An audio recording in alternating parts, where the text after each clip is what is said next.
إن الحمد لله نحمده ونستعينه ونستغفره ونعوذ بالله من شرور أنفسنا ومن سيئات أعمالنا من يهد الله فلا مضل له ومن يضلل فلا هادي له وأشهد أن لا إله إلا الله وحده لا شريك له وأشهد أن محمدا عبده ورسوله أما بعد أعوذ بالله من الشيطان الرجيم بسم الله الرحمن الرحيم رب اشرح لي صدري ويسر لي أمري واحلل عقدة من لساني يفقه قولي ربنا زدنا علما۔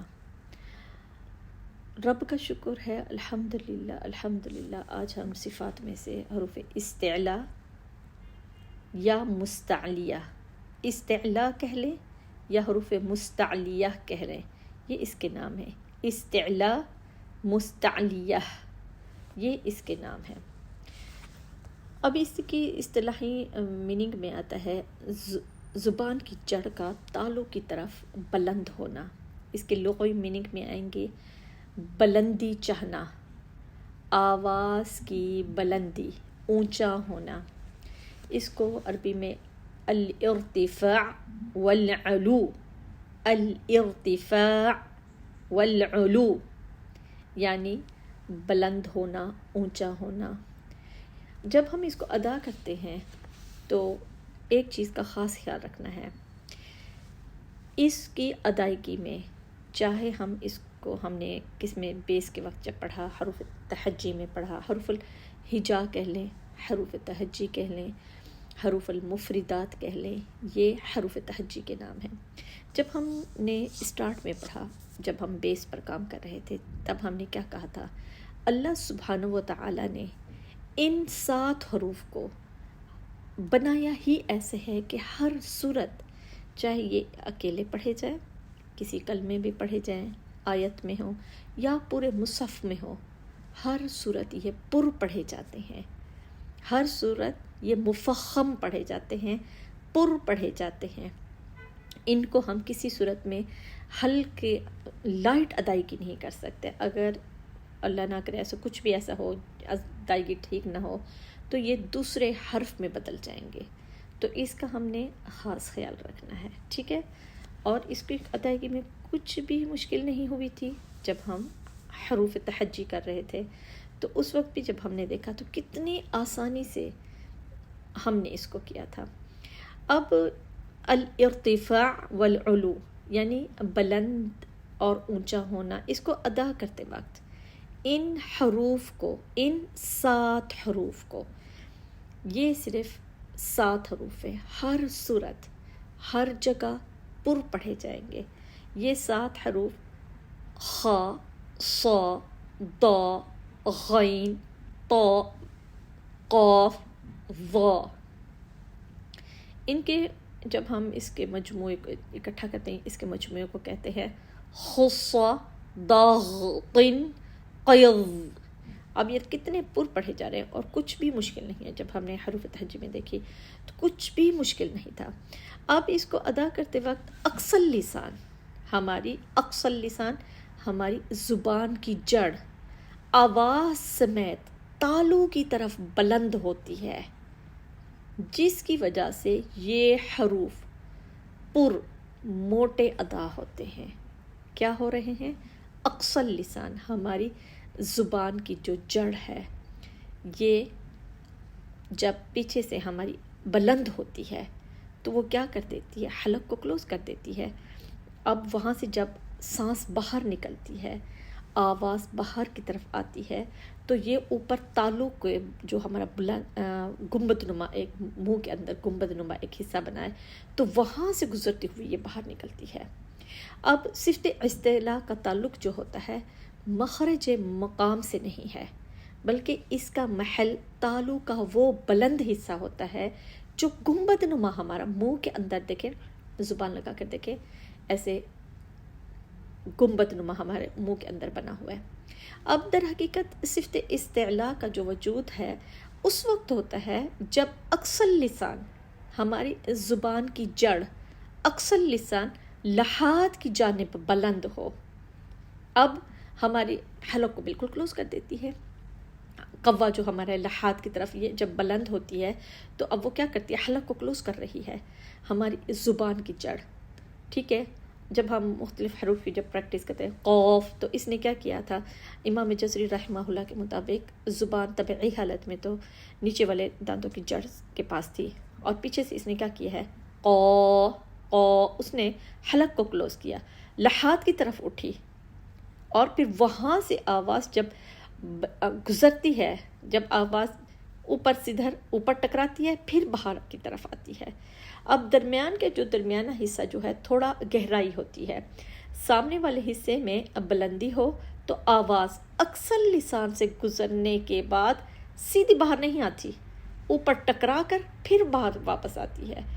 اب یہ جب قدرے بلند جو حصہ ہوتا ہے ہماری زبان کا، تو وہاں سے ٹکرا کر اوپر تالو کے گنبد کی طرف اٹھے گی، پھر یہ باہر آتی ہے، جس کی وجہ سے آواز میں بھاری پن اور پر سنائی دیتا ہے. جب ہم نے قوف کی، قوف، خا، زبان طبعی حالت میں کیا تھی، نیچے والے دانتوں کی جڑ کے پاس تھی، اور جو ہماری اکثر لسان ہے اس نے کیا کیا تھا، لحاظ کی طرف اٹھی، اس نے حلق کو کلوز کیا، اور پھر یہ ساؤنڈ پیدا ہوا خا، سو، دو کے لیے زبان ہمارے اوپر ٹچ کی تھی، جو پوری ڈیٹیل ہم نے کی تھی الحمدللہ.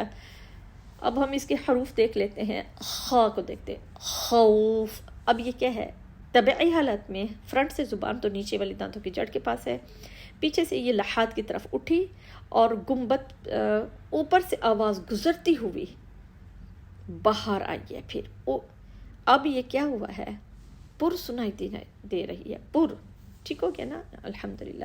جس طرح یہ دیکھیں، یہ تصویر میں بھی وضاحت سے نظر آ رہا ہے ہمیں، زبان طبعی حالت میں نیچے ہے اور پیچھے سے اس نے حلق کو کلوز کیا ہوا ہے، لحاظ کی طرف اٹھ رہی ہے. ٹھیک ہو گیا نا انشاءاللہ بسم اللہ. خا، خوف، خالدین، خالدین، خوف. اب ہم اس کو پر کر کے پڑھ رہے ہیں، کیونکہ اس نے کیا کیا ہے، ہماری حلق کو لحاظ کی طرف اٹھی، حلق کو کلوز کیا، اور اوپر سے گنبد نما جو ہمارا گنبد بنا ہوا ہے منہ کے اندر، اس سے وہاں سے ٹکراتی ہوئی پھر یہ باہر نکلی ہے، ڈائریکٹ باہر نہیں نکلی. صا، صا، وصفحوا صابرین، صالحین، صادقین. تو الحمدللہ بہت ہی پر پڑھے جانے والے حروف میں سے دا تو بہت ہی آسان تھا. جب ہم نے اس کو سیکھا تو الحمدللہ کتنا رب کا شکر ادا کیا تھا کہ لوگ کہتے ہیں یہ بہت مشکل ہے. کچھ مشکل رہا تھا؟ بالکل بھی نہیں. اللہ سبحانہ تعالیٰ کہتے ہیں وَلَقَدْ يَسَّرْنَا الْقُرْآنَ لِلذِّكْرِ فَهَلْ مِن مُدَّكِرٍ. اللہ سبحانہ تعالیٰ کہہ رہے ہیں کہ اس کلام کو ہم نے آسان بنایا، آسان. اب دیکھیں جتنی بھی دنیا میں ہیں، کتنے زبانیں بولی جاتی ہیں، جو مومن ہے، مسلمان ہے، ایمان رکھتا ہے اللہ پر، رسول پر، تو قرآن پڑھتا ہے.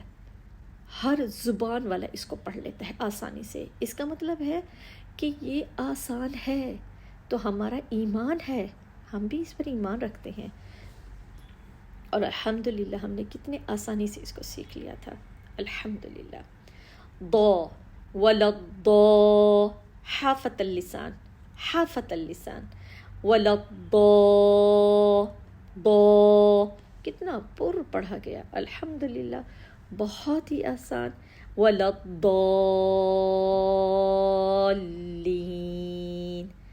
بہت ہی خوبصورت کا ساؤنڈ. اب غین، غیر المغضوب، غافلین، غلمان. اور الحمدللہ بہت ہی آسان، کچھ بھی مشکل نہیں، کچھ بھی.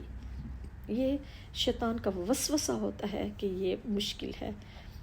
اللہ نے کہا ہمارا ایمان ہے، لبیک، ہم ایمان رکھتے ہیں، باقی آسان ہے، اور کچھ بھی ہمارے لیے مشکل نہیں رہا. طا کو دیکھ لیتے ہیں، صراط المستقیم، صراط المستقيم. قاف فلق قل يا أيها الكافرون. قال رسول الله صلى الله عليه وسلم. قاف قو بہت ہی آسان. ظالمین فلینظر. کتنا آسان ہو گیا، کتنا آسان ہو گیا. جتنا بھی ہم رب کا شکر ادا کریں کم ہے کہ اللہ سبحانہ تعالیٰ نے اس کو ہماری زبانوں پر جاری کر دیا. اللہ سبحانہ تعالیٰ کہتے ہیں نا کہ اسباب اختیار کریں. ہم نے اسباب اختیار کرتے ہیں اور سکھاتا اللہ ہے. سبحان اللہ. ہم نے کرنی کیا ہے؟ کوشش. بار بار ہم نے کوشش کرنی ہے. اللہ سبحانہ تعالیٰ ہماری زبانوں پر اس کو جاری کر دے. اللہ آمین رب العالمین. علامہ اقبال کا ایک شعر ہے، اس کو دیکھ لیتے ہیں. عمل سے زندگی بنتی ہے جنت بھی جہنم بھی، یہ خاکی اپنی فطرت میں نہ نوری ہے نہ ناری ہے. بہت ہی خوبصورت علامہ اقبال کی شاعری، آپ ضرور پڑھا کریں، اس سے بہت ہمیں فائدہ ملتا ہے. بہت اچھی. اللہ سبحانہ تعالیٰ ہم سب کو استقامت دے اور حکمت کی توفیق عطا فرمائے.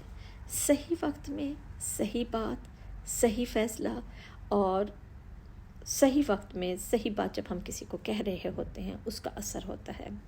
ماحول، حالات اور ہر چیز کو دیکھ کر آگے چلنا پڑتا ہے. اس چیز کا خاص خیال رکھا کریں. اللہ سبحانہ تعالیٰ سے ہم بار بار دعائیں کریں، دعائیں مانگیں. اللہ سبحانہ تعالیٰ ہمیں حکمت عطا فرما، ہمیں رشد عطا فرما، ہماری رہنمائی عطا فرما. تو اس علم کو لینے کے بعد پھر دل کرتا ہے دوسروں کو دینے کے لیے. خیر لیں، خیر دیں اور خیر پھیلائیں. السلام علیکم ورحمۃ اللہ وبرکاتہ.